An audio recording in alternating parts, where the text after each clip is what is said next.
اللہ والے ہیں جو اللہ سے ملا دیتے ہیں۔ الحمدللہ رب العالمین والصلاة والسلام علی سید المرسلین، اما بعد فاعوذ باللہ من الشیطان الرجیم، بسم اللہ الرحمن الرحیم۔ الصلاة والسلام علیک یا رسول اللہ وعلی آلک واصحابک یا حبیب اللہ۔ الصلاة والسلام علیک یا نبی اللہ وعلی آلک واصحابک یا نور اللہ۔ مدنی چینل کے ناظرین، سلسلہ اللہ والے لیے حاضر ہیں۔ سب سے پہلے درود پاک کی فضیلت اللہ کے آخری نبی محمد عربی صلی اللہ تعالیٰ علیہ وسلم نے ارشاد فرمایا کہ جو شخص مجھ پر ایک مرتبہ درود پاک پڑھتا ہے اللہ تعالیٰ اسے ایک قرات اجر عطا فرماتا ہے، اور قرات احد پہاڑ جتنا ہے۔ صلو علی الحبیب صلی اللہ تعالیٰ علی محمد صلی اللہ علیہ وسلم۔ اللہ والوں کی کیا شان ہے، سبحان اللہ۔ ہم نے رمضان مبارک میں فجر کی نماز کے بعد حضرت یہ درس کا سلسلہ کیا، کتاب تھی بہتر کون، ہو از بیٹر۔ چنانچہ اس کی حدیث نمبر 31 میں یہ کچھ اس طرح کا مضمون ہے، اللہ والوں کے حوالے سے ہی ہے کہ سرکار نامدار مدینہ کے تاجدار صلی اللہ تعالیٰ علیہ وسلم کا فرمان معظم ہے، ہر دور میں میرے بہترین امتیوں کی تعداد 500 ہے اور ابدال 40 ہیں۔ 500 میں سے کوئی کم ہوتا ہے اور نہ ہی 40 میں سے۔ جب 40 ابدال میں سے کسی کا انتقال ہوتا ہے تو اللہ عز و جل 500 میں سے ایک کو اس فوت ہونے والے ابدال کی جگہ پر مقرر فرماتا ہے اور یوں 40 کی کمی پوری فرما دیتا ہے۔ عرض کی گئی ہمیں ان کے اعمال کے بارے میں ارشاد فرمائیے، فرمایا وہ ظلم کرنے والے کو معاف کرتے ہیں، برائی کرنے والے کے ساتھ بھلائی سے پیش آتے ہیں، اور اللہ عز و جل نے انہیں جو کچھ عطا فرمایا ہے وہ اس سے لوگوں کی غمخواری کرتے ہیں۔ سبحان اللہ۔ میٹھے میٹھے اسلامی بھائی، یہ امور بڑی ہی اہمیت کے حامل ہیں۔ چنانچہ ان امور اور اس کے ساتھ ساتھ آج کا جو بالخصوص ٹاپک ہے وہ ہے اللہ والے اور نفلی عبادات، اللہ والے اور نفلی عبادات۔ انشاءاللہ تبارک و تعالی اس کو ہم اس سلسلے کو لے کر آگے چلیں گے۔ آج ہمارے ساتھ ماشاءاللہ مہمان ہیں ہمارے محترم جناب عدنان چشتی صاحب، ماشاءاللہ حضرت کی رہنمائی سے اس سلسلے میں بھی میں بھی حاضر ہوں اور یہ سلسلہ آگے بڑھا رہے ہیں انشاءاللہ تبارک و تعالی۔ تو اللہ والوں کو تو آپ نے تذکرہ سنا، کچھ آئیے نوافل کی اہمیت جانتے ہیں کہ دیکھیے رمضان مبارک میں بڑا جوش تھا، سنتیں بھی پوری ادا کر رہے ہیں، اچھا اسی طریقے سے جو ہے وہ نفل بھی ادا کر رہے ہیں، سنت غیر موقدہ بھی پڑھ رہے ہیں۔ جیسے ہی عید کا دن ہوا نا تو مصروفیت میں ارے بھائی یہاں ملنے جانا ہے، ادھر جانا ہے، تو بھائی نماز جو ہے نا وہ بھائی فرض پڑھ لی ہے، سنتیں رہ گئیں، آج شام میں یار یہاں پہنچنا ہے، دعوت ہے، تو چلو بھائی نفل رہ گئے۔ نہیں، اللہ والوں کے سامنے نفلی عبادات کی کیا اس کا جو ہے نا وہ اس کی اہمیت ہوتی تھی، اور بالخصوص ماہ رمضان کے بعد پھر اس پر استقامت دیکھیے اور اس کو پورا سال کرتے رہنا دیکھیے، یہ ایک بڑی یوں سمجھیے کہ اہم بات ہے۔ اچھا یہ عرض کرتا چلوں کہ ایک مرتبہ میں مفتی حسن صاحب کے ساتھ سلسلہ کر رہا تھا تو اس میں جو ہے نا وہ یہ بات آئی کہ بھئی نوافل کی اہمیت کیا ہے، تو مفتی صاحب نے بزرگان دین کے اقوال سے بڑی زبردست بات فرمائی کہ یہ جو سنتیں اور نوافل ہیں نا یہ ایک فصیل ہے، جیسے نہیں قلعہ ہوتا ہے تو اس کے ارد گرد جو ہے یہ اس کی فینچیز ہوتی ہیں، یہ فصیل اس کی ہوتی ہے، بڑی بڑی دیواریں۔ نہیں آپ کبھی گئے ہوں، آپ نے بادشاہی مسجد کے پاس وہ قلعہ دیکھا ہو تو بڑی بڑی دیواریں ہوتی ہیں، فرمائیے اس کی فصیلیں ہیں، اس کی یعنی حفاظت کا سامان ہے۔ تو جب یہ فصیلیں مضبوط ہوں گی نا تو اندر دشمن نہیں آ سکے گا۔ اچھا ہمارا دشمن کون ہے؟ ان الشیطان لکم عدو مبین، بے شک شیطان تمہارا کھلا دشمن ہے۔ تو اس کی کھلے دشمن کے آگے ہم نے کچھ بند تو ماننا ہے نا۔ اب یہ ہے تو ایسا تو ہے کہ یعنی یہ تو ایسا تو نہیں کہ اس کے آگے کوئی کھاردار تاریں ہوں تو اس کو کھاردار تاریں چپ جائے گی، تو آپ کو پتہ ہے بڑا مطلب اس کا کیا معاملہ ہے۔ اللہ تبارک و تعالیٰ بس ہم پر رحم فرمائے اور اس کے شر سے ہمیں بچائے۔ تو یہ جو سنتیں اور نوافل ہیں یہ فصیلیں ہیں، یعنی یہ حفاظت کا یہ ذریعہ ہے۔ تو آئیے انشاءاللہ تبارک و تعالیٰ کچھ بات یہ سنتے ہیں کہ کس طرح یہ ہمارے اولیاء کرام نوافل۔ سب سے پہلے تو عدنان بھائی یہ ارشاد فرمائیے کہ نوافل کی کیا اہمیت ہے؟ الحمدللہ رب العالمین والصلاة والسلام علی سید المرسلین، اما بعد فاعوذ باللہ من الشیطان الرجیم، بسم اللہ الرحمن الرحیم۔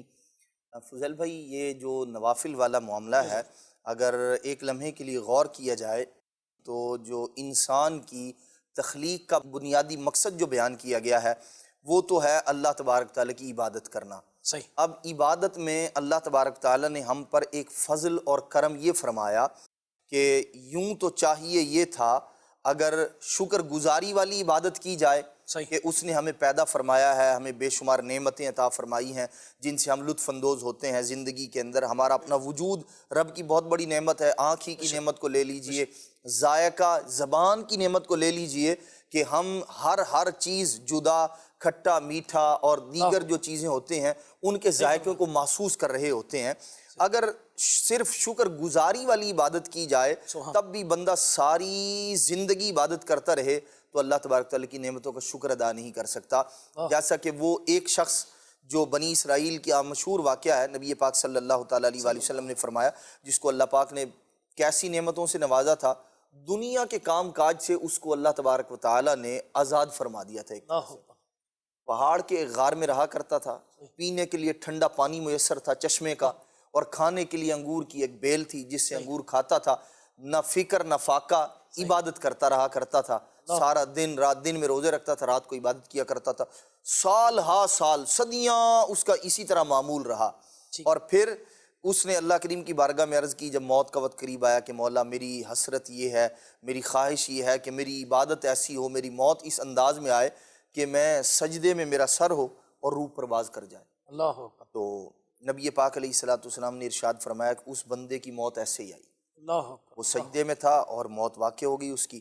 تو اب ایک عرصے تک وہ اسی حال میں رہا، حتیٰ کہ فرشتے جب آسمان سے نیچے آیا کرتے تھے، زمین پر اترتے تھے تو اس کو اس حالت میں دیکھا کرتے تھے، اس پر رشک کیا کرتے تھے، کیسا عبادت گزار ہے یہ۔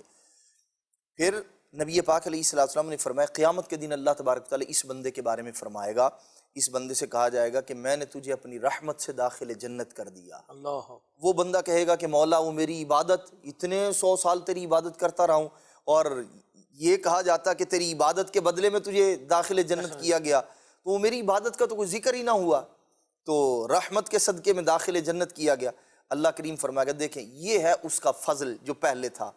اور اب بات آئی عدل کی، فرمایا اللہ تبارک تعالیٰ نے اب اس کو واپس لاؤ، اس کی ساری نیکیاں، ساری عبادتیں ایک طرف، اور جو میں نے اسے صرف آنکھ کی نعمت عطا کی ہے وہ ایک طرف رکھو اور وزن کرو۔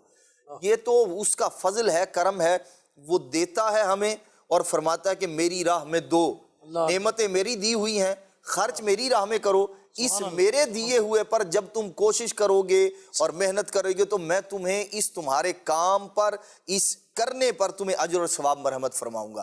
نبی پاک علیہ السلام نے فرمایا اب اللہ کریم کی بارگاہ میں جب اس کا وزن کیا جائے گا تو صرف آنکھ کی نعمت اس کی ساری زندگی کی عبادت سے بڑھ جائے گی۔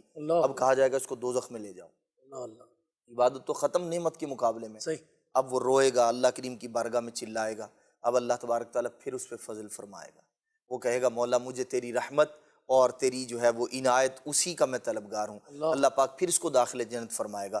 تو اگر غور کیا جائے تو اللہ تبارک و تعالیٰ کی ہم جتنی عبادت کریں اتنا کم ہے، لیکن اس کریم مالک خالق نے ہم پر یہ احسان فرمایا کہ بعض عبادتیں ہمیں وہ ارشاد فرمائیں جو لازمی ہیں، یہ کرنی ہی کرنی ہے، جنہیں ہم فرض کہتے ہیں، اور بعض عبادتیں وہ جن کا اجر اور ثواب اس کے پیارے نبی علیہ السلام نے بیان فرما دیا کہ اس کام کے کرنے پر اتنا ڈھیروں ثواب ملے گا، اور اب ساتھ ترغیب دلا دی کہ یہ کام کرو، لیکن رحمت یہ فرمائی نہ کرو گے تو گناہ گار نہیں ہوگے۔ یہ بندے کی اپنی رغبت پر ہے، اسے رب کی کتنی معرفت ہے، نبی پاک صلی اللہ تعالیٰ علیہ وسلم سے کتنی محبت ہے۔ جب رب سے محبت ہوگی، دین سے، اسلام سے محبت ہوگی، نماز اللہ تبارک تعالیٰ کے قرب کا ذریعہ ہے، روزے اللہ تبارک تعالیٰ کے قرب کا ذریعہ ہے، بندہ نوافل کے ذریعے اللہ کا تقرب حاصل کرتا ہے، اس کا قرب پاتا ہے، اس کے نزدیک ہو جاتا ہے، اس کی بارگاہ میں مقام و مرتبہ حاصل کرتا ہے۔ یہ سارے کے سارے فائدے اسے نوافل سے حاصل ہوتے ہیں جو فرائض کے ساتھ ساتھ اس نے ادا کرنے ہوتے ہیں۔ تو اسلام میں نوافل کی بے حد اہمیت ہے۔ یہی وجہ ہے کہ آپ دیکھیں اللہ پاک نے جو اپنے قرب کا بہترین ذریعہ جو ارشاد فرمایا وہ نوافل کو ارشاد فرمایا، فرمایا فرض کو پورا کرتا ہے بندہ اور جب نوافل کی کثرت کرتا ہے تو پھر وہ میرا محبوب بن جاتا ہے، میں اسے اپنا قریبی بنا لیتا ہوں۔ اچھا یہاں مدنی چینل کے ناظرین، عدنان بھائی کی بات سے جو بنیادی بات یہ جو پتہ چلی وہ یہ ہے کہ سب سے بڑی بات ہے اللہ کی رحمت اور اس کا فضل. اگر بندہ اپنے کیے پر بھروسہ کر لے اور اترا جائے تو وہ سب کیا کرایا جی چلا گیا. دراصل بندہ اگر اس بات پر غور کرے نا جی کہ میں جو رب کی بارگاہ میں جھک رہا ہوں، جو عبادت کر رہا ہوں، تو اس میں میرا کمال تھوڑی، صحیح. یہ تو اس خالق و مالک کا احسان ہے، فضل ہے کہ اس نے جھکنے کی توفیق عطا فرما دی. سبحان اللہ. کیا ورنہ بندے میں خود میں کہاں کہ اللہ وہ اللہ اس کی بارگاہ میں، یہ تو اس کا فضل ہے کہ وہ اپنی بارگاہ میں بلا کر جھکنے کی توفیق دے رہا ہے کہ بندہ جو ہے وہ سجدہ ریز ہو رہا ہے. ورنہ ہزاروں سال عبادت کرنے والا ابلیس دیکھیں قرار پایا. اور اس طرح کے اور بھی بہت سارے افراد ہیں جن کا تذکرہ قرآن مجید کے اندر، احادیث مبارکہ میں، دیگر جو ہے وہ کتابوں کے اندر موجود ہے کہ جنہوں نے غفلت یا اپنے آپ کو کچھ سمجھا، یا وہ جو رب کی بارگاہ میں جھکنے کا جو اللہ کا فضل تھا اسے اپنی کوشش یا اپنا جو ہے وہ بڑا پن مانا جنہوں نے، تو وہ پھر وہیں کے رہ گئے. بلعام بن باورہ ہے. ہاں جی، بلعام بن اس باورہ ہے. طریقے سے حضرت موسیٰ علیہ السلام کے دور کے اندر یہ جو سامری تھا اور یہ قارون، یہ سب یہ دیکھیں تو بڑے پرہیزگار اور متقی تھے. ابتداءً قارون کے جو حالات ہیں وہ آپ دیکھیے، اور پھر وہ کیسا سرکش ہوا کہ زکوٰۃ سے اس نے انکار کیا، جو اللہ کی راہ میں خرچ کرنا تھا اس سے انکار کیا، اور پھر اس کا حال کیا ہوا. صحیح فرمایا آپ نے. اچھا، ایک کوشچن یہاں پر یہ پیدا ہوتا ہے عدنان بھائی کہ ہم نوافل، جب ہماری بات چلتی ہے نوافل تو اس سے مراد صرف نفل نماز ہی ہے یا مطلب دیگر اب جیسے یہ شاشید کے روز ہیں، تو میں تو یہ چاہوں گا کہ سب نے کچھ نہ کچھ روشنی ڈالی ہوگی، مگر کچھ نہ کچھ ظاہر بات ہے ویورز الگ ہوتے ہیں، تو کچھ اس پہ آپ روشنی بھی ڈالیں. اور سب سے پہلے یہ ارشاد فرمائیں کہ کیا نفل نمازوں کے ساتھ یہ نفل روزے ہیں، نفل عمرہ کرتے ہیں، اور جتنے بھی نفلی صدقات ہیں، تو کیا یہ بھی سب نوافل، یعنی یہ وسیع ہے کانسیپٹ، کیا ہے اس کا فرماتے ہیں؟ سبحان اللہ. نفل جو ہے وہ عام طور پر جب ہمارے ہاں معاشرے میں بولا جائے تو لوگوں کی جو ایک دم سے ذہن میں جو بات آتی ہے وہ نماز کی طرف جو ہے وہ توجہ جاتی ہے کہ شاید نوافل سے مراد جو ہے وہ صرف نماز مراد ہے، یعنی فرائض اور سنت موقدہ اور واجبات کے علاوہ جو ہے وہ نفل ہے. وہ ہی نفل ہے ایسا نہیں ہے، وہ بھی نفل ہیں. بقیہ فرائض اور واجبات کے علاوہ، سنت موقدہ کے علاوہ جو چیزیں ہیں وہ نفلی حج بھی ہو سکتا ہے، عمرہ جو ہے اگر بندے نے منت نہیں مانی ویسے کر رہا ہے تو وہ نفل ہے.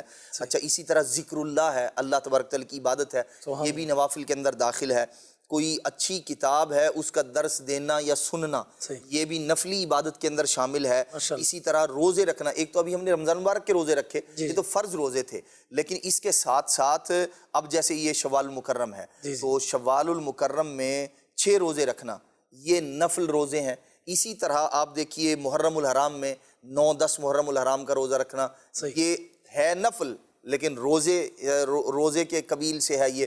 اسی طرح اعتکاف، جیسے ابھی ماہ رمضان مبارک میں اعتکاف ہوا تو یہ سنت اعتکاف تھا آخری 10 دن کا.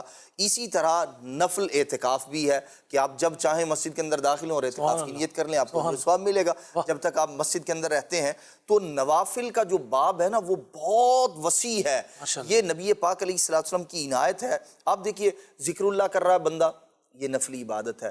حتیٰ کہ کسی عالم دین کا، صحیح العقیدہ سنی عالم دین کا بیان سن رہا ہے یا درس دے رہا ہے، ان کی کتاب سے پڑھ کر سنا رہا ہے، جیسے دعوت اسلامی کے اجتماعات ہوتے ہیں الحمدللہ رب العالمین، یہ بھی نفلی عبادت کی ایک صورت ہے. اسی طرح تلاوت قرآن کر رہا ہے بندہ، یہ بھی نفل عبادت ہے. تو نفل کا جو باب ہے وہ بہت وسعت رکھتا ہے. وہ روزے بھی ہیں، نوافل بھی ہیں، نماز بھی ہے، تلاوت قرآن بھی ہے، ذکر اللہ بھی ہے، اپنے مسلمان بھائی کے ساتھ حسن سلوک کرنا بھی ہے، دیگر اور چیزیں صدقہ و خیرات کرنا ہے. تو یہ سارے کے سارے کام نفلی عبادت کے اندر شامل ہیں. اچھا، میں عدنان بھائی کی بات سن کے 2-3 باتیں ایڈ کرنا چاہوں گا. عدنان بھائی آپ کچھ اس میں کریں تو مجھے گائیڈ کیجیے گا.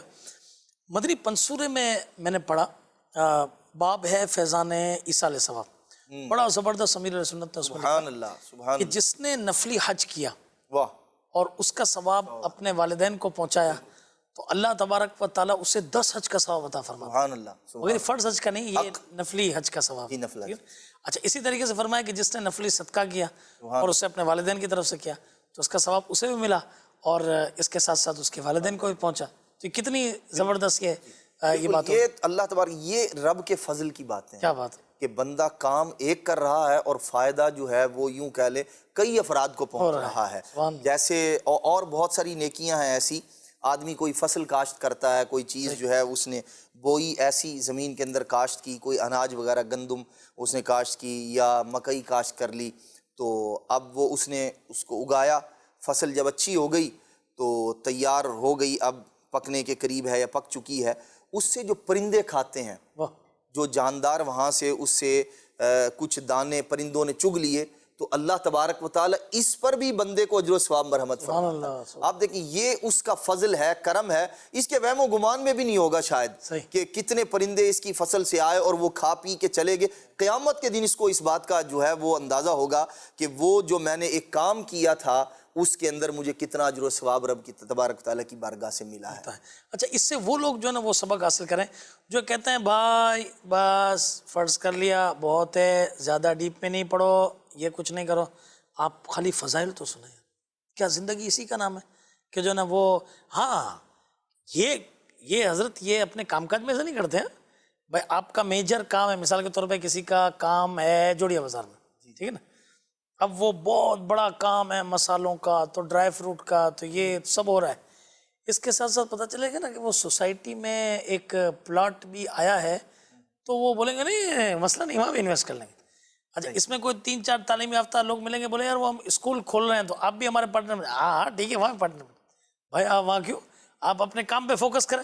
تو بولے نہیں یہ تو گزارا ہی کیسے ہوگا, یہ تو سب جگہ ہاتھ پاؤں مارنا پڑے گا بھائی. تو یعنی یہ کام جو یہ جو سائڈ, اس کو جو سائڈ بزنس کہتے ہیں یا سائڈ, آپ جو بھی کوشش کرتے ہیں اور کیسی اس کے اوپر جو ہے نا وہ کوشش کی جاتی ہے, اٹینٹیو آدمی ہوتا ہے. ایک جاب کرنے والا بھی جو ہے نا بعض اوقات یہ کہتا ہے کہ بھائی میں جاب کر رہا ہوں. ایک چیز پر ہم اکتفا نہیں کر رہے ہوتے, حالانکہ ایسا بھی نہیں ہے. یعنی ہمارے ہاں جو مزاج ہے وہ اس طرح کا نہیں ہے کہ میرا گزارا ہو رہا ہے, میں اچھی جو ہے وہ انکم ہے میری, تو چلیں بس میں اسی پر اکتفا کروں کہ ٹھیک ہے جی بس میرا کام چل رہا ہے. بلکہ اگر مجھے کسی دوسری جگہ کا, جیسے آپ ارشاد فرما رہے ہیں, دوسری جگہ انویسٹ کرنے کا پتہ چلتا ہے اور پتہ ہے کہ یہاں جو ہے وہ پروفٹ اچھا خاصا ملے گا, نقصان کا اندیشہ نہیں ہے یا بہت کم ہے, نہ ہونے کے برابر ہے, تو آدمی فوراً جو ہے وہ اس طرف بڑھتا ہے کہ نہیں یار یہ کام کرنا چاہیے, اس کے اندر اپنے پیسے لگا دینے چاہیے, فائدہ ہے, نفع ہے. ایسے ہی فرض تو ادا کر لیا, یہ تو ادا کرنا ہی کرنا, نہیں کریں گے تو گناہگار ہوں گے اور عذاب نار کا مستحق قرار پائے گا بندہ. بات یہ ہے کہ جب ہم دیکھتے ہیں کہ ادھر نوافل کا اجر و ثواب کتنا ہے, یہاں تھوڑا سا وقت دینے پر اللہ پاک کتنا اجر و ثواب مرحمت فرما رہا ہے. جیسے شوال المکرم کے روزے ہی لے لیجئے آپ, کتنا اجر و ثواب ہے. نبی پاک صلی اللہ تعالیٰ علیہ وسلم نے فرمایا جس نے رمضان مبارک کے روزے رکھے, جیسے ابھی الحمدللہ رب العالمین اللہ کے فضل و کرم سے اللہ پاک نے توفیق مرحمت فرمائی, فرمایا کہ جس نے رمضان مبارک کے روزے رکھے اور پھر اس کے بعد 6 روزے رکھے شوال المکرم کے. اچھا, اس کے اندر ایک ساتھ رکھنا کوئی ضروری نہیں ہے, بلکہ اگر آپ پورے مہینے میں اس کو ڈیوائیڈ کر کے تقسیم کر کے اپنی سہولت کے اعتبار سے تقسیم کر لیتے ہیں, جب بھی جائز ہے. اجر و ثواب کا مستحق اس وقت بھی بندہ بنے گا جو علیحدہ علیحدہ رکھے, ساتھ رکھے تب بھی, تو جس طرح سے آسانی ہو. اور دوسرے دن سے بھی شروع کرنا ضروری. ہاں, دوسرے دن سے بھی ضروری نہیں ہے. بعض اوقات لوگ پریشان ہو رہے ہوتے ہیں کہ وہ جی پہلا دن میں دوسرے دن روزہ نہیں رکھ سکا, تو اب میں رکھ سکتا ہوں یا نہیں رکھ سکتا. پورے مہینے میں جب چاہیں رکھ سکتے ہیں.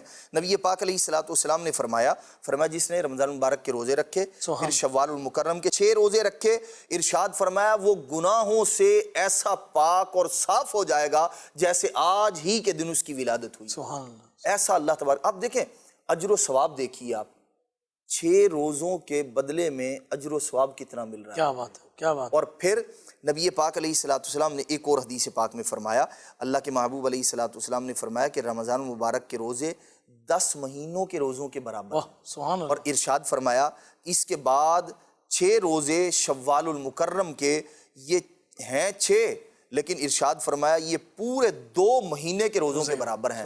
تو جس نے رمضان مبارک کے روزے رکھے اور پھر 6 روزے شوال المکرم کے رکھے, یہ ایسا ہے جیسے سارا سال روزے رکھے. سبحان اللہ, سبحان اللہ. تو آپ دیکھیے تھوڑے سے وقت میں اجر و ثواب کتنا ہے. تو بندے کو یہاں بھی اپنا کچھ وقت جو ہے نا وہ لگانا چاہیے, جو قیامت کے دن اس کو کام آئے گا. پھر پتہ چلے گا کہ تھوڑے سے وقت میں کتنا اجر و ثواب ہے. آپ دیکھیے تلاوت قرآن کرتے ہیں, نماز میں جو فرض ہے وہ تو ہے ہی ہے, اس کے علاوہ جو ہم تلاوت کر رہے ہیں اس پر اجر و ثواب کتنا ہے.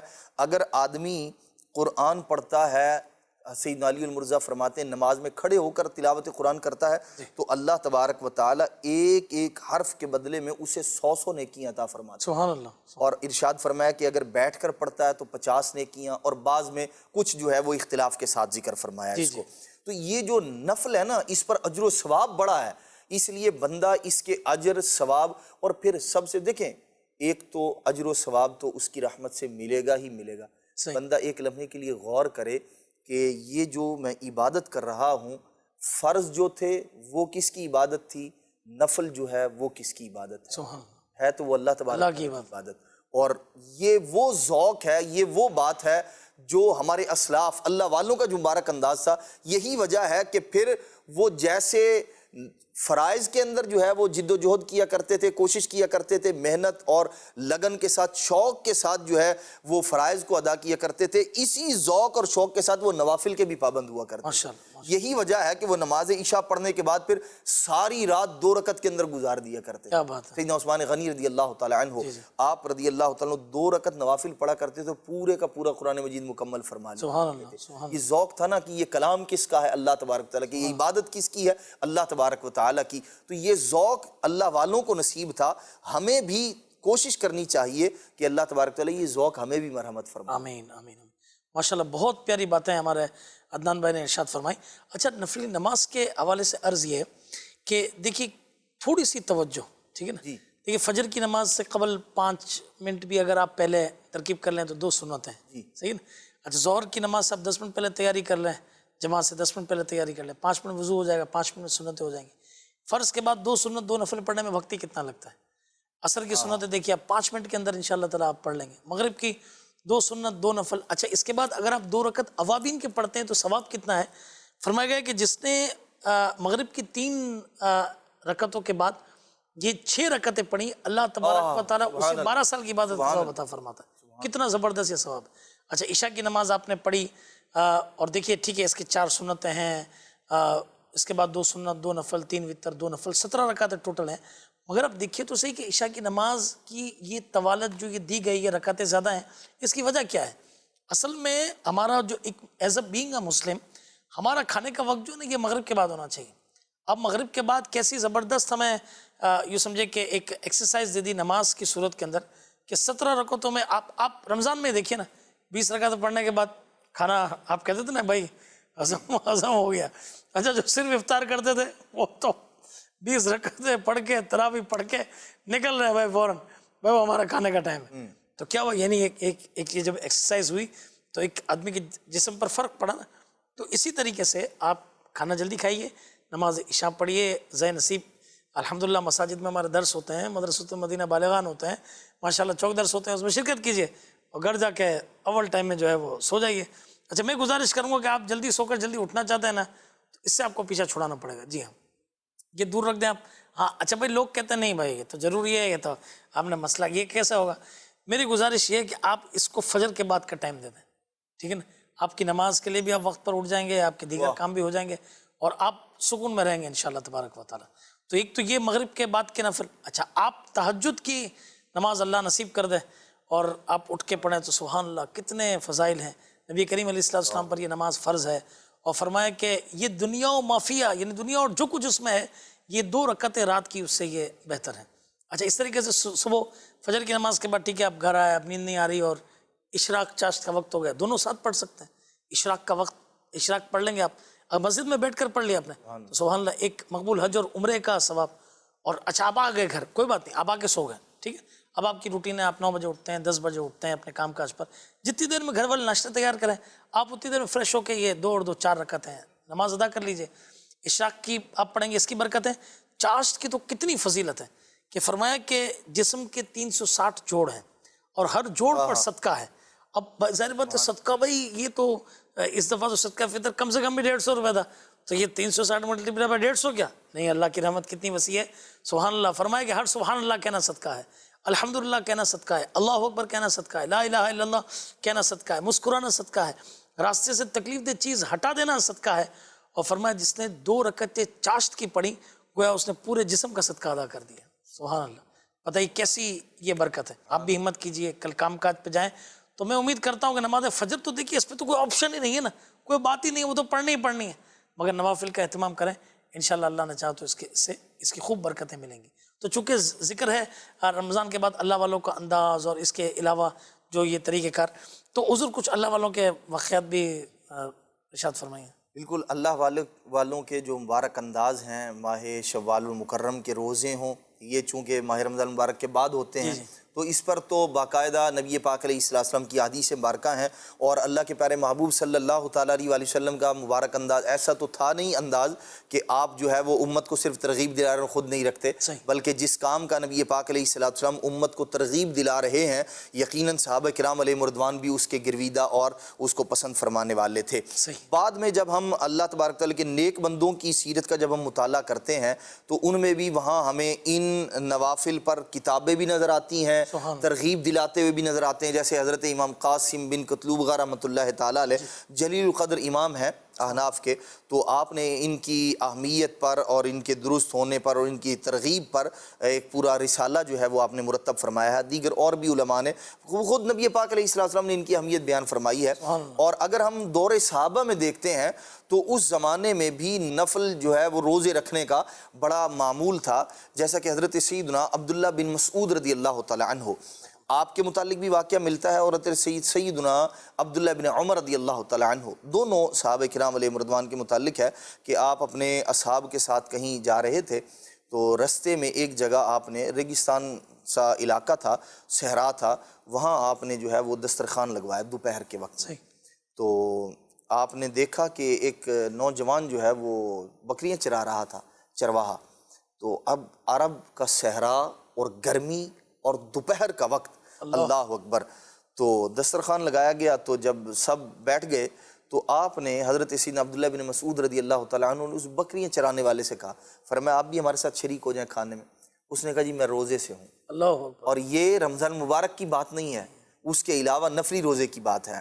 تو حضرت سیدنا عبداللہ بن مسعود رضی اللہ تعالیٰ عنہ نے اس سے فرمایا کہ بھئی اتنی شدید گرمی میں تم نے روزہ رکھا ہوا ہے، صحرا، آپ دیکھیں اس کی مشقت دیکھیے آپ، ایک تو عرب شریف، صحرا، پھر وہ روزے سے دوپہر کا وقت، اور اوپر سے وہ بکریاں چرا رہا ہے، اللہ اکبر، اور بکریوں کو سنبھالنا کتنا مشکل ہے یہ چرانے والا ہی جانتا ہے۔ تو اس نے کہا کہ جی جب آپ نے فرمایا نا کہ اتنی شدید گرمی میں تم نے روزہ رکھا ہوا ہے، تو اس نے کہا کہ قیامت کی گرمی اس سے کہیں زیادہ سخت جس گرمی میں نے روزہ رکھا ہوا ہے۔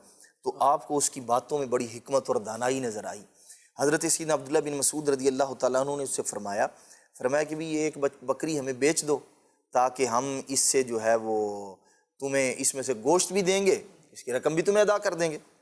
اس نے کہا جی میں اس کا مالک نہیں ہوں۔ تقویٰ دیکھیے آپ، کہنے لگا یہ تو میرا مالک ہے، یہ بکریاں اس کی ہیں، میں تو چرانے والا ہوں۔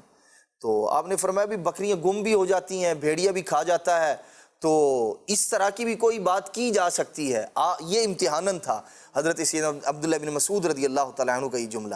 تو اس نے کہا کہ اگر میں ایسا کروں، فرمایا بھی مالک تو دیکھ نہیں رہا، تو تم یہ کہہ سکتے ہو اگر کہنا چاہو۔ تو اس نے کہا کہ اگرچہ میرا مالک نہیں دیکھ رہا لیکن اللہ تبارک و تعالیٰ تو دیکھ رہا ہے۔ پھر اس نے یہ ایک کلمے کی تکرار کرنا شروع کی، کہنے لگا اگر میں جھوٹ بول دوں اور یہ کہہ دوں کہ وہ بکری جو ہے مجھ سے گم ہو گئی ہے یا بھیڑیا کھا گیا ہے، فَأَيْنَ اللَّهُ، تو پھر اللہ کدھر ہے؟ اللہ کے بارے میں جو میرا ایمان و عقیدہ ہے پھر میں اس کا کیا کروں گا؟ وہ بار بار یہ جملہ کہہ رہا تھا۔ حضرت سیدنا عبداللہ بن مسعود رضی اللہ تعالیٰ عنہ نے اس سے پوچھا تم کس کے غلام ہو؟ اس نے بتایا کہ میں فلاں جو ہے وہ شخص کا غلام ہوں۔ آپ اس کے پاس گئے اور اس سے غلام کو خریدا، بکریوں کا ریوڑ خریدا، واپس اس کے پاس تشریف لائے اور فرمایا کہ بھی اب تم میرے غلام ہو۔ اس نے کہا جی میں آپ کی خدمت کے لیے حاضر، اگر آپ نے مجھے خرید لیا ہے۔ آپ نے فرمایا میں نے تجھے اللہ کے لیے آزاد کر دی، غلام کو بھی آزاد کر دیا، اور فرمایا یہ بکریاں بھی یہ میری نہیں ہے، یہ بھی میں نے تجھے ہبہ کر دی، تجھے تحفتاً دے دی۔ تو یہ ہمارے اسلاف کا ایک تو مبارک انداز اس نوجوان کا دیکھیے، اتنی دھوپ گرمی میں اس نے روزہ بھی رکھا ہوا ہے۔ اچھا پھر جو ہمارے دیگر ہم جب صحابہ کرام علیہ مردوان کی سیرت کو دیکھتے ہیں، وہ نمازوں کا معاملہ ہو، نفل نماز کا معاملہ ہو، تلاوت قرآن کا معاملہ ہو، ذکر اللہ کا معاملہ ہو، حتیٰ کہ وہ جو مسجد کی طرف قدم اٹھانے والا معاملہ ہے جو ایک نفل کام ہے اور اس پر اجر و ثواب ہے، یعنی نبی پاک علیہ الصلوۃ والسلام نے جاننا تو فرض واجب ہے بندے کا، جماعت کے اندر شامل ہونا، اس کے لیے سعی کرنا، لیکن اس کے لیے ایک مخصوص انداز اختیار کرنا کہ چھوٹے چھوٹے قدم اٹھا کر جانا۔ صحابہ کرام علیہ مرض نیکیوں کے اور نوافل کی ان کی زندگیوں میں کس قدر اہمیت ہوا کرتی تھی۔ حضرت سیدنا عبداللہ بن عمر رضی اللہ تعالیٰ عنہ مسجد کی طرف جب جاتے تھے نا تو چھوٹے چھوٹے قدم اٹھا کے جاتے تھے۔ تو ایک دفعہ صحابہ کرام نے پوچھا کہ بھی آپ یہ ایسا کیوں کرتے ہیں؟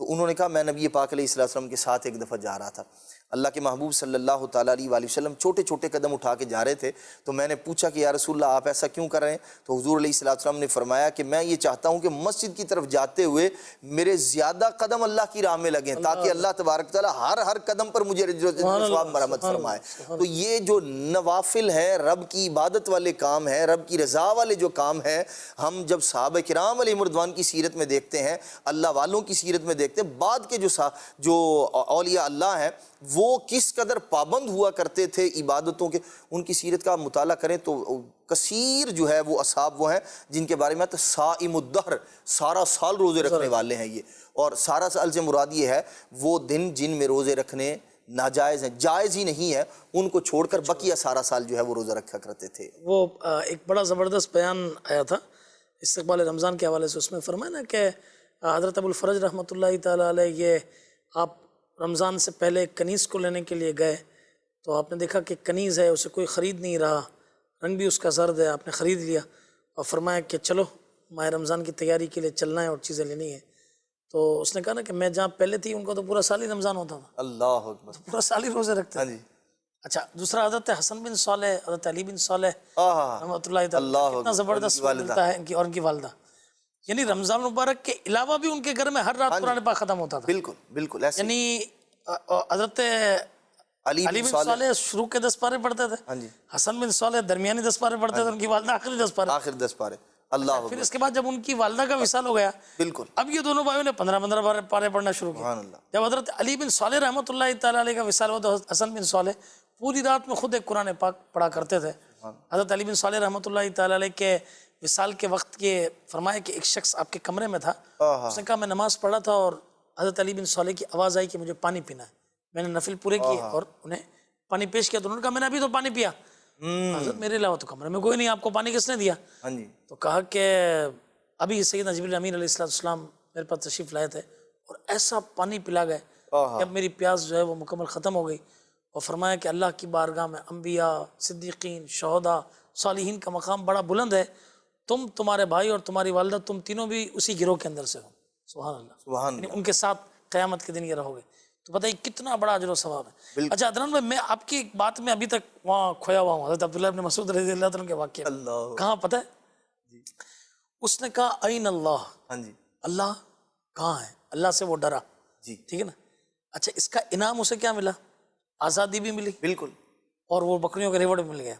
قرآن پاک کی آیت ہے وَمَن يَتَّقِ اللَّهَ يَجْعَل لَهُ مَخْرَجًا وَيَرْزُقْهُ مِنْ حَيْثُ لَا يَحْتَسِبُ، کہ جو اللہ سے ڈرا اللہ تعالیٰ اسے وہاں سے روزی عطا فرمائے گا جہاں سے اس کو گمان بھی نہیں ہو۔ بالکل، عاشقان رسول جو کل اپنے کام کاج پر جائیں گے تو یہ کہ ارے 8-10 دن سے دکان بنتی، چلو یہ آیا یہ مال اس کو ٹکا دو، یہ مال وہ لگا، نہیں، اللہ کا خوف کریں، اللہ آپ کو وہاں سے دے گا انشاءاللہ تعالیٰ جہاں سے آپ کا گمان بھی نہیں ہوگا۔ دیکھیے نا، وہ اللہ سے ڈرا، ایک بکری کا اس نے جو ہے نا وہ نہیں کیا، اسے آزادی بھی مل گئی اور ساری بکریاں بھی مل گئی۔ دیکھیے تو صحیح، کیسا زبردست واقعہ ہے عدنان، میں نے سنا ہے ماشاءاللہ۔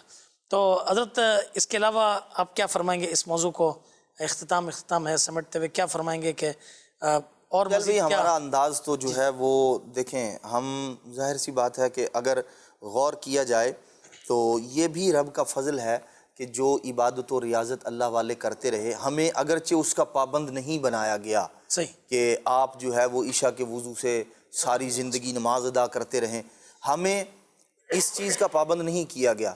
ہاں یہ ضرور ہے کہ اللہ والوں کا وہ جو مبارک انداز ہے، جو معرفت، جو ذوق، جو شوق انہیں رب تبارک و تعالیٰ کی معرفت کا انہیں حاصل تھا، ہم اگرچہ وہاں تک نہیں پہنچ سکتے، لیکن ایک چیز ضرور ہم کر سکتے ہیں کہ جتنے چیز کے ہم مکلف کیے گئے ہیں، اپنے فرائض میں کمی نہ کریں، واجبات میں کمی نہ کریں، اچھا نوافل میں جتنا ہو سکے اتنا ہم کوشش کریں، اتنا تو ہم کر سکتے ہیں۔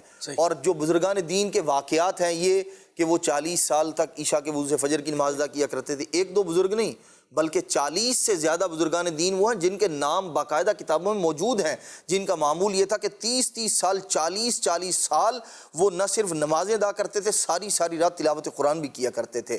ہمیں اگرچہ اس کا مکلف نہیں بنایا گیا، یہ جو باتیں پھر یہ باتیں بیان کیوں کی جاتی ہیں جی؟ یہ ہیں شوق دلانے کے لیے کہ ان کا عبادت کا انداز اتنا اعلیٰ تھا۔ ہم اگرچہ وہاں ہم بعض اوقات اس طرح کی بات کر رہے ہوتے ہیں کہ پھول نہ صحیح تو پھول کی پتی ہی صحیح، تو پنکھڑی صحیح، تو بات یہ ہے کہ ہم وہ ان جیسی عبادت اگرچہ نہیں کر سکتے، ساری رات قیام نہیں کر سکتے، لیکن ساری رات عبادت کا اجر و ثواب تو پا سکتے ہیں ہم۔ سبحان اللہ۔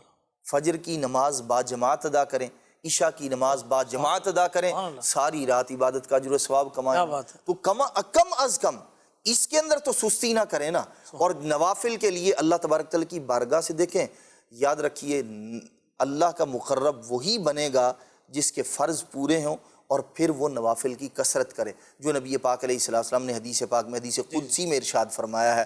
تو جو بندہ سنت موقدہ چھوڑ دیتا ہے، نماز کے ساتھ زور سے پہلے کی نہیں پڑھی، عشاء کے بعد کی نہیں پڑھی، ظہر کے بعد کی نہیں پڑھی، ظہر سے پہلے کی نہیں پڑھی، تو ایسا بندہ کم از کم اللہ کا مقرب نہیں بن سکتا، اللہ کی بارگاہ میں وہ کوئی مقام و مرتبہ نہیں پا سکتا۔ اور آپ دیکھیے ان کا اجر و ثواب کتنا ہے، یہ جو نوافل ہے، یہ جو نفلی عبادت سنت موقدہ ہے، نبی پاک علیہ السلام نے ارشاد فرمایا کہ جو بندہ دن بھر میں 12 رکعتوں پر مواظبت اختیار کرتا ہے، پابندی اختیار کرتا ہے، اور اس پر علماء نے لکھا کہ اس سے سنت موقدہ مراد ہے، تو اللہ تبارک و تعالیٰ ایسے بندے کے لیے جنت میں ایک محل بنائے۔ سبحان اللہ۔ آپ دیکھیے نمازوں کے لیے جب ہم تھوڑا سا وقت دیتے ہیں تو اس تھوڑے سے وقت کے بدلے میں اللہ پاک ہمیں ڈھیروں اجر و ثواب عطا فرماتا ہے۔ اس کو راضی کریں گے ہر کام درست ہوگا۔ ہمارے اسلاف رحمہ اللہ الکرام نے ہمیں بتایا، آپ دیکھیے حضرت سیدنا جنید بغدادی رحمۃ اللہ تعالی علیہ، نوافل سے کیسی محبت ہے، یہ بھی دکاندار تھے، تجارت کرنے والے تھے۔ اللہ پاک ان کا ذوق اور شوق ہمیں بھی نصیب فرمائے۔ آپ ہم میں سے ہر ایک غور کریں، میں دفتر میں آفس میں جا کے میرا کام کیا ہوتا ہے؟ سب سے پہلے گانے بجانا، ڈھول ڈھماکے سننا اور کوئی اس طرح کا کام کرنا، یا اللہ کی رضا والا کام کرنا؟ دکان کھولنے پر میرا معمول تلاوت قرآن کا ہے یا گانے بجانے سننے کا معمول ہے؟ ان کا معمول کیا تھا؟ یہ جب بھی دکان پر جاتے، کھولنے کے بعد پردہ آگے کرتے اور اس کے بعد بعض کتابوں کے مطابق 300 رکعتیں اور بعض کے مطابق 400 رکعتیں ادا فرمایا کرتے تھے۔ یہ معمول تھا ان کا۔ تو ہم 400 نہ صحیح کچھ تلاوت قرآن ضرور کر لیا کریں، انشاءاللہ اس کی برکتیں نصیب ہوں۔ اچھا، ہو سکتا ہے کسی کے ذہن میں یہ بات آئے کہ سیدنا جنید بغدادی رحمۃ اللہ تعالی یہ عبادت کرتے تھے تو پھر دکان چلتی کیسے تھی؟ یہ بھی اس واقعے کے اندر لکھا ہوا ہے کہ آپ آج کل تو دیکھ رہے ہیں سپر مارکیٹ کا سسٹم کہ بھائی چیز اٹھائی لیا اور وہ آخر میں کاؤنٹر پر آئے، لوگ چیز اٹھاتے اتنے پیسے رکھتے، بقیہ پیسے لیتے اور حضرت اپنی جگہ پر نوافل ادا کر رہے ہوتے تھے۔ یہ حضرت جنید بغدادی رحمۃ اللہ تعالی علیہ کا یہ معمول تھا۔ دوسری بات فرمائی کہ تلاوت قرآن، میں آپ کو ایک ٹپ دیتا ہوں، انشاءاللہ آپ ہر سال ایک قرآن پاک مکمل کر لیں گے۔ وہ اس طرح کہ آپ روز قرآن پاک کی 17 آیتیں پڑھ لیں، روز قرآن پاک کی 17 آیتیں پڑھیں گے تو انشاءاللہ تعالیٰ 365 دن میں ایک مکمل قرآن پاک آپ کا ختم ہو جائے گا۔ یہ شروع کر لیں، یہ دن 4-5 گزر چکے ہیں، اس کو ذرا آپ اس کے مطابق بھی پڑھ لیجئے، 5 شوال ہے آج، تو آپ یہ پڑھ لیجئے، اور اس کے بعد آپ دیکھیں گے کہ اگلے رمضان تک آپ کا ایک قرآن پاک ختم ہو جائے گا۔ رمضان میں ایک نیا قرآن پاک دوبارہ سے یعنی پڑھنا شروع کر دیجیے گا، تو اللہ نے چاہے اس کی آپ کو بے شمار برکتیں یہ ملیں گی۔ اور نفل صدقہ تو ہے نا کہ بھائی بلا آتی ہے اور صدقہ آدمی دیتا ہے تو یہ جو ہے نا جا کر اسے یہ ٹکراتی ہے اور بلا نہیں اترتی۔ آپ کل گھر سے نکلے ہیں تو گھر سے نکلتے ہوئے صدقہ دے دیں، آپ دکان کھولیں اس میں پہلا کام یہ کریں، حسب حیثیت 10-20 روپے آج آپ سمجھتے ہیں کیا وقت رہ گئی ہے، مگر یہ پیسے کم ہیں، مگر اللہ تبارک و تعالیٰ کے نزدیک اگر اچھی نیت سے بندہ دیتا ہے، سبحان اللہ، اللہ قبول فرما لے تو یہ سمجھے کہ کتنی برکتیں اسے یہ ملتی ہیں۔ آپ ضرور جب دکان کھولیں، اپنے آفس پہنچیں، یہ نکال دیں صدقہ، انشاءاللہ اللہ نے چاہا تو آپ کو اس کی خوب برکتیں میں ملیں گی انشاءاللہ۔ جتنے نقصان ہیں نفع میں تبدیل ہو جائیں گے، فائدہ ہوگا، برکتیں ملیں گی، آسانیاں انشاءاللہ تعالیٰ ملے گی، غیب سے آسانی ہوگی۔ مگر یہ بات یاد رکھیے گا کہ نماز فجر پڑھ کے گئے تو رحمان عز و جل کے جھنڈے کے تلے گئے، اور اگر نماز فجر نہیں پڑھی تو شیطان کے جھنڈے تلے گئے۔ پھر آپ سوچ لیجیے شیطان کے جھنڈے تلے، پتہ چلے وہاں کوئی پیمنٹ کھا گیا، یہاں پہ کوئی کسی کو بلایا تو جواب نہیں دیا، یہاں کوئی مال کا نقصان ہو گیا، تو شیطان کے تو آپ کو پتہ ہے کام یہ ایسے سب الٹے ہی معاملے ہیں، وہ مسلمان کا کبھی فائدہ نہیں چاہے گا. بالکل. تو نیت کریں انشاءاللہ تعالیٰ، دیکھیے گا پھر اس کی کیسی برکت ہے انشاءاللہ تبارک و تعالیٰ حاصل ہوتی ہیں. الحمدللہ رات کے اس حصے میں ہم یہاں پر جمع ہوئے اور رمضان کے بعد کچھ اللہ والوں کے انداز پر گفتگو کی. کیا فرماتے ہیں حضور؟ کچھ اختتامی بات اگر مدنی چینل کے ناظرین کو ارشاد فرما دیں آج کے سلسلے کے حوالے سے. رب کی رضا بندے کے ہر وقت پیش نظر ہونی چاہیے اور اسی کے حوالے سے بندہ کوشش کرے اور اپنی آخرت کی بھی فکر کریں. رب کو راضی کرنا یہ سب سے بڑا کام ہے. عبادت کر کے ہم اللہ تبارک تعالیٰ کو راضی کر سکتے ہیں، اور ایسا نہیں ہے کہ بندہ رزق حلال جو کما رہا ہے وہ بھی عبادت ہے. بازار میں عبادت کا انداز جدا ہے، مسجد میں عبادت کا انداز جدا ہے، اور گھر میں عبادت کا انداز جدا ہے. اور یہ فضل ہے، کرم ہے اللہ تبارک و تعالیٰ کا کہ آپ ہر جگہ کے اعتبار سے نبی پاک علیہ السلام کی تعلیمات پر جب عمل کریں گے اللہ پاک عبادت کا اجر و ثواب مرحمت فرمائے انشاءاللہ تعالیٰ. انشاءاللہ تعالیٰ اللہ تبارک و تعالیٰ ہم سب کو ماہ رمضان کے بعد بھی اللہ والوں کے ان انداز کو اختیار کرنے ہیں، نفلی روزے رکھنے ہیں، نفلی نمازیں پڑھنے ہیں. اللہ تعالیٰ کرم فرما دے اور یہ کرونا کی وبا ختم ہو، مکہ مدینہ کے دروازے امت کے لیے کھلیں. اللہ تبارک و تعالیٰ نفلی حج اور عمرے کی بھی سعادتیں عطا فرمائے، نفلی صدقات کرنے کی بھی توفیق عطا فرمائے، اسے قبول بھی فرما لے، اسے قبول فرما لے. اور اللہ عز و جل ہم سب کی دنوں دنیا کو بہتر فرمائے. اللہ والوں کا جو تذکرہ ہوا اللہ تعالیٰ ان کے فیض سے ہمارے قلوب کو، اذہان کو منور فرمائے. ہمارے کردار اچھے ہوں، ہمارا کردار ستھرا ہو. اللہ کرے نیک لوگوں کی برکت سے اللہ عز و جل ہم سب کو ان تمام چیزوں پر استقامت عطا فرمائے. آخری ایک بات عرض کرتا ہوں، سیدنا جنید بغدادی رحمۃ اللہ تعالیٰ علیہ کے پاس ایک شخص کرامتوں کا تذکرہ سن کر آیا. ارے بھائی یہ تو آیا اور وہاں پہ رہا، کچھ دن رہ کے جانے لگا. حضرت نے پوچھا کیا ہوا، جا رہے ہو؟ تو عرض کی حضور آپ کی کرامتوں کا تذکرہ سن کے آیا تھا کہ یہاں تو مردے زندہ ہوں گے اور یہاں تو ہوا میں اڑیں گے لوگ، یہ تو کچھ بھی نہیں ہوا. تو آپ نے فرمایا اچھا کیا تم نے کسی کی کوئی فرض کو چھوٹتے ہوئے دیکھا ہے؟ تو عرض کیا کہ نہیں حضرت یہ تو نہیں دیکھا. تو کہا اچھا کسی کا کوئی واجب سنت چھوٹتے ہوئے دیکھی ہے؟ تو عرض کی نہیں حضور یہ بھی نہیں دیکھا. کیا کوئی نفل چھوٹتے ہوئے دیکھا ہے؟ تو عرض کی نہیں حضور یہ بھی نہیں دیکھا. تو فرمایا کہ یہی تو سب سے بڑی کرامت ہے، یہی تو سب سے بڑی کرامت ہے. اسی لیے وہ عربی کا معقول ہے نا کہ الاستقامت فوق الکرامہ، استقامت کرامت سے بڑھ کر ہے. نفلیں پڑھیے مگر جو بھی کام کیجیے نا بھلے تھوڑا ہو مگر استقامت سے کیجیے. حضور علیہ السلام کی بارگاہ میں نہیں وہ ایک شخص کے بارے میں بتایا گیا کہ وہ بہت پہلے پڑھتا تھا نمازیں اور اٹھ کر وہ ابھی اس نے چھوڑ دی. تو فرمایا بھلے عمل کم ہو مگر ہمیشگی کے ساتھ ہو. اللہ تبارک و تعالیٰ یعنی آہستہ آہستہ اس کی عادت آپ بنائیں. دیکھیے ایک سلسلے میں ہم نے تو بہت کچھ عرض کر دیا، ٹھیک ہے نا. آپ اپنی آہستہ آہستہ عادت بنائیں. وہ انگلش میں کہتے ہیں نا slow and steady wins the race, ٹھیک ہے نا. تو یہ اس حساب سے آپ چلیے انشاءاللہ ضرور اللہ تبارک و تعالیٰ مدد فرمائے گا. اللہ عز و جل حاضری قبول فرمائے اور ہم سب پر رحمتوں برکتوں کا نزول فرمائے. آمین بجاہ النبی امین صلی اللہ تعالیٰ علیہ وسلم. صلو علی الحبیب صلی اللہ تعالیٰ علی محمد صلی اللہ علیہ وسلم. اللہ والے ہیں جو